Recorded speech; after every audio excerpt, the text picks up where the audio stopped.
हे एव्हरीवन, आज आम्ही निघाले पुण्याच्या दिशेने. पहिला आमचा स्पॉट आहे दगडूशेठ हलवाई. आम्ही निघाले बसने 5 रुपयाचं तिकीट काढून.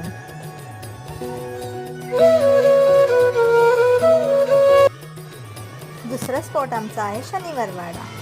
शनिवारवाडा बाहेरून जितकं सुंदर दिसतं तितकं आतून सुद्धा सुंदर आहे. आम्ही तिकीट इथे शाळेतल्या मुलांना शनिवारवाडा दाखवण्यासाठी आणला होता. त्यात आमचे सर सुद्धा होते. म्हटलं होतं ना, जेवढं बाहेरून सुंदर तेवढं आतून सुद्धा सुंदर आहे. बघू शकता तुम्ही दृश्य.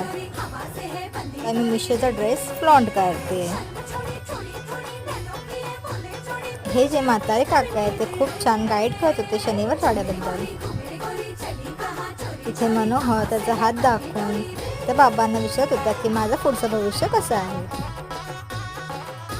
आमचा तिसरा स्पॉट आहे लाल महाल. फोर्थ स्पॉट आहे आमचं सारसबाग. सारसबागेची सुंदर अशी